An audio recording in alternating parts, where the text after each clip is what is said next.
Series infinite series को solve करने का दूसरा फार्मूला है कॉची रूट टेस्ट, कॉची का मूल परीक्षण। यदि सिग्मा एन एक घनात्मक पदों वाली कोई श्रेणी इस प्रकार है कि limit as n approaches to infinity a n whole raise to the power 1/n is equal to L, कोई फाइनाइट क्वांटिटी आ जाती है, देन नंबर 1, यदि L is less than 1 then sigma a n will be convergent. If L is greater than 1 then sigma a n will be divergent, और if L is equal to 1 sigma a n जो आपका test है वो fail हो जाता है। तो इसमें हम सीरीज की nth संख्या देखते हैं। nth संख्या, nth जो टर्म है उसको 1/n, उसकी पावर 1/n करके उसको लिमिट लगाते हैं। उसकी लिमिट लगाने के बाद यदि उसका मान कोई परिमित संख्या यानी कोई ऐसी संख्या आ जाए जिसको अपन गिन सकते हैं, फाइनाइट क्वांटिटी आ जाए, तो फिर अपन देखेंगे जो आपका मान आया है वो 1 से बड़ा है या 1 से छोटा है या 1 है। 3 संभावना हो सकती है, या तो 1 से बड़ा होगा या 1 से छोटा होगा या 1 होगा। यदि 1 से कम है तो सीरीज आपकी अभिसारी होगी, यदि उसका मान 1 से ज़्यादा है तो सीरीज अपसारी होगी, और यदि 1 है तो वो उस समय पर ये टेस्ट न तो ये कहता है कि ये कन्वर्जेंट है और न ये बता सकता है कि ये डाइवर्जेंट। उसके लिए फिर अपन आगे टेस्ट और हमारे पास का भी उनका उपयोग कर लेंगे। तो इसका उपयोग हम तभी करेंगे जब आपकी सीरीज जो है वो पावर में चल रही हो। For example, test the convergence और divergence of the following series. पहला है sigma n/n+1 whole raise to the power n²। तो यहाँ un आपके पास आ जाएगा, nth संख्या जो है n/n+1 सारे की पावर n²। तो जो पावर वाले जो आते हैं उनको हम कोशिश करते हैं कॉची रूट टेस्ट से सोल्व करने की। वैसे हमारे पास आगे और भी टेस्ट आएंगे, डिलम्बर्ट है, डिलम्बर्ट से आगे भी 3-4 बर्नार्ड है, और कई टेस्ट हैं जिनका हम उपयोग कर सकते हैं। परंतु क्योंकि हम आज कॉची टेस्ट के बारे में बता रहे हैं तो इसको कॉची टेस्ट से कैसे सोल्व करेंगे उसके लिए। तो जो आपने इसको un मान लिया या an मान लिया, यहाँ पर an मान रखा था, अब इसको an मान लो, un मान रखा है कई किताबों में, इसको un मान लो, तो उससे कन्फ्यूज होने की बात वो नहीं है जो। तो आपने जैसे इसको an मान लिया तो an की पावर 1/n, तो सारे की पावर 1/n करेंगे तो 1 पावर n² की 1 पावर कम हो जाएगी, ठीक है। तो ये आ जाएगा आपके पास n/n+1 whole raise to power सारे की पावर n। तो ऊपर से नीचे से आपने n कॉमन निकाले और इसको काट दिया, तो इसको आपने सिंप्लीफाई किया तो ये बन गया आपके पास 1/1+1/n whole raise to the power n। अब यहाँ आप लिमिट लगाते हो, लिमिट लगाओगे तो देखो भाई, इसको आप लिख सकते हो 1/1+n की पावर n। लिमिट इसका जो वैल्यू जो होती है, ये एक फार्मूला है 1+1/n की power n is equal to e।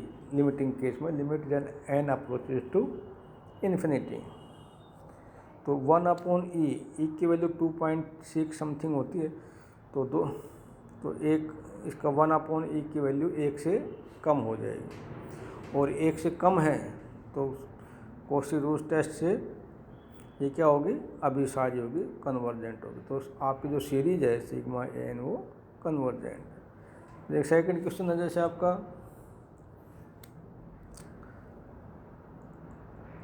Sigma n goes from 2 to infinity 1/log n की पावर n, तो nth संख्या un इज इक्वल टू आपके पास 1 log n की पावर n है।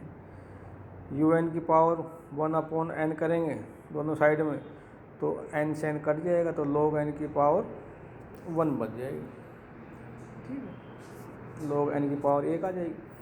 लिमिट लगा दो आप दोनों साइड में, लिमिट लगाओगे तो 1 log इन्फिनिटी यानी इन्फिनिटी, तो 1 इन्फिनिटी का मान क्या होगा 0, तो 0 1 से छोटा है तो लेस देन 1 हो गया।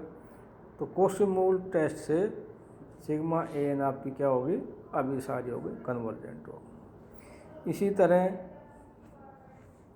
आपने थर्ड क्वेश्चन लिया, ये है सिग्मा ब्रैकेट n + 1/n सारे की power n+1 minus n+1/n whole raise to the power -n। तो आपने un आपके पास ही दे रखा है, un is equal to n+1/n whole raise to the power n+1 minus n+1/n सारे की पावर -n। तो n+1 को तो आप कॉमन निकाल सकते हो, ब्रैकेट से बाहर निकालोगे इसको तो पावर -n भी बाहर आ जाएगी, तो यह आ जाएगा n+1/n whole raise to the power -n।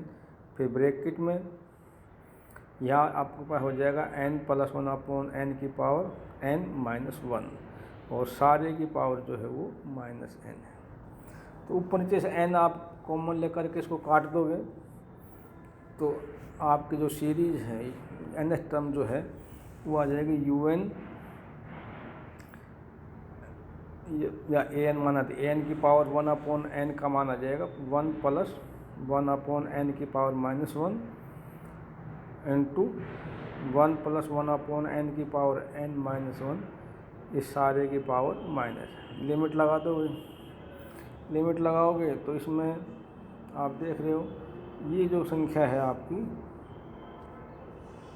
यहाँ n है, तो 1/∞ का मान 0 होता है, तो ये 1/1 + 0 आ जाएगा। यहाँ 1/, इसकी वैल्यू आप लिमिट लगाओगे तो e हो जाएगी, तो e-1, तो 1/1 + 0 इंटू 1/e-1 ब्रैकेट में, तो ये आपके पास आ जाएगा 1/e-1, क्योंकि e का मान 2 से बड़ा है, 2.6 एंड समथिंग आता है, -1 करोगे तो ये 1 से ज़्यादा वैल्यू होगी नीचे वाली, तो 1/1.56 जो भी आएगा तो उससे लेस देन 1 हो जाएगा, तो ये संख्या आपकी आ जाएगी लेस देन 1। तो कॉची मूल परीक्षण से दी गई सीरीज जो है वो आपकी अभिसारी होगी। ठीक है,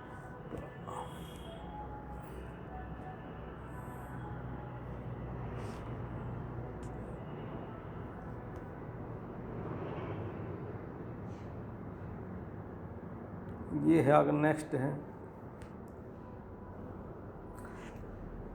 an is equal to nx/n+1 की पावर n, तो an की पावर 1/n करेंगे, दोनों साइड में 1/n से गुणा कर दिया आपने, तो राइट हैंड साइड आपके पास हो जाएगी nx/n+1।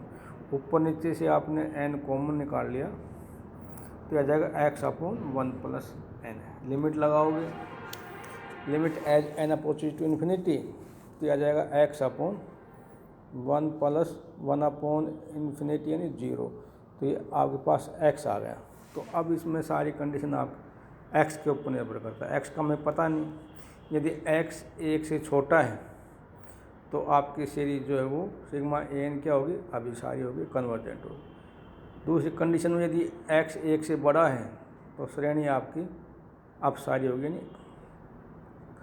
डाइवर्जेंट हो। और ये भी हो सकता है कि x का मान 1 हो, x का मान 1 होगा, ठीक है। तो आप देख रहे हैं कि आप सीधा इसको लिमिट वो लगाते हैं, लिमिट n/n+1 की पावर n, तो ये आपके पास 1/e आ जाएगा। 1/e का मतलब ये 0 नहीं है। हमने नेसेसरी एंड सफिशिएंट कंडीशन पढ़ा था कि कोई भी सीरीज कन्वर्जेंट तभी होगी जब उसका मान 0 आ जाए। Limit as n approaches to infinity u n is equal to 0, तभी वो सीरीज कन्वर्जेंट होगी, अदरवाइज तो वो डाइवर्जेंट होगी। तो इसलिए हमने इसमें यहाँ पर पहले वाला फार्मूला लगा दिया। तो ये आपकी जो सीरीज है सिग्मा ए एन वो क्या होगी, डाइवर्जेंट होगी।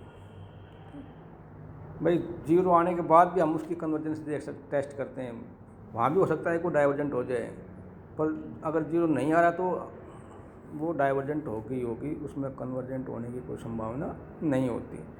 तो इसमें आपके पास ये आ गया कि सीरीज आपके पास x लेस देन 1 पर तो कन्वर्जेंट है और x is greater than equal to 1 के लिए ये डाइवर्जेंट है।